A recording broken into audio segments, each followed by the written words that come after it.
Mewakili suatu negara di kompetisi internasional, menang ya menang, kalah ya kalah, tidak ada alasan. Ingat, pelatihlah yang memilih pemain, tidak ada yang memaksa Anda untuk memilih. Tidak peduli bagaimana Vietnam bermain, mereka harus menyeret U22. Kalau menang, katanya anak-anak Indonesia kuat. Kalau kalah, katanya belajar dari tim C dan sebagainya. Sayangnya, jika saya tidak menjadi warga negara yang dinaturalisasi, kemungkinan besar Indonesia akan berakhir di Vietnam selamanya.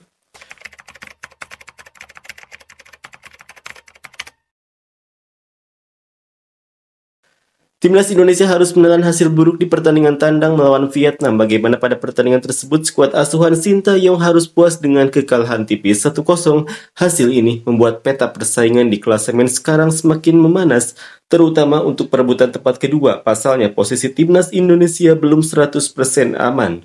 Timnas Indonesia masih berpotensi digeser oleh Filipina, Laos, bahkan Myanmar. Sebab pertandingan terakhir Timnas Indonesia adalah melawan Filipina. Seperti inilah komentar fans Vietnam. Mewakili suatu negara di kompetisi internasional, menang ya menang, kalah ya kalah, tidak ada alasan. Ingat, pelatihlah yang memilih pemain, tidak ada yang memaksa Anda untuk memilih.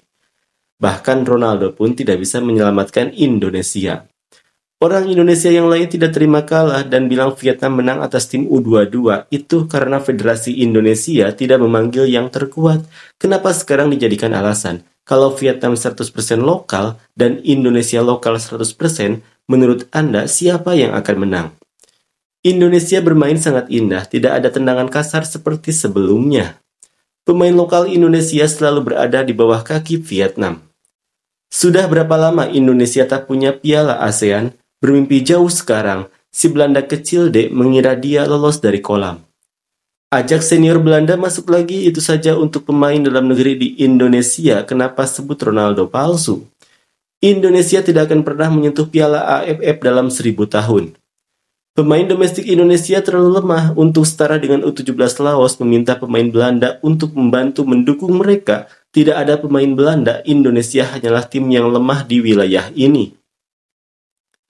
Tim U21 dari tim sepak bola Indonesia jelek sekali. Mereka bermain seperti ingin menghancurkan yang lain. Mereka tidak peduli menang atau kalah karena ini tim muda Indonesia. Tapi sikap pemain muda Indonesia sungguh sangat menipu. Mereka semua menyerah pada sepak bola.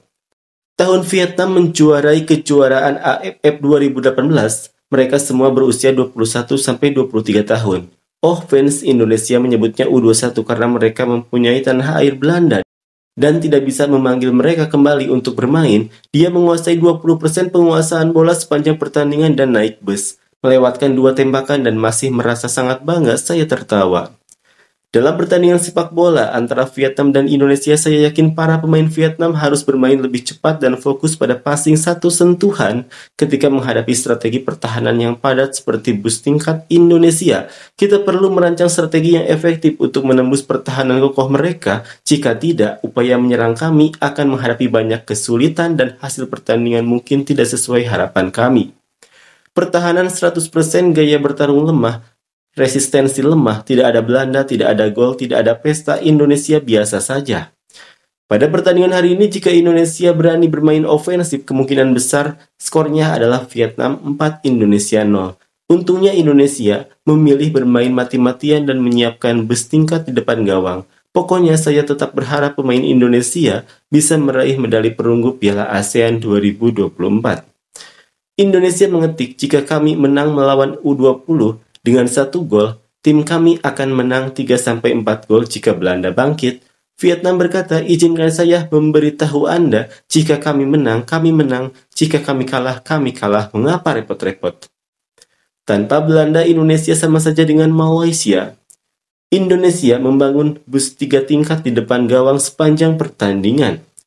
Indonesia tidak tahu cara bermain sepak bola, harus mengimpor pemain asing untuk mengabdi pada sepak bola. Sepak bola tidak memiliki semangat kebangsaan. Main setengah lapangan dan hanya gunakan 30% kekuatan untuk tetap menang. Kenapa Indonesia memutuskan untuk menggunakan pemain muda? Kenapa mereka tidak menyerang dengan nyaman, lalu membuang bus? Tidak peduli bagaimana Vietnam bermain, mereka harus menyeret U22. Kalau menang, katanya anak-anak Indonesia kuat. Kalau kalah, katanya belajar dari tim C dan sebagainya. Sayangnya, jika saya tidak menjadi warga negara naturalisasi, kemungkinan besar Indonesia akan berakhir di Vietnam selamanya.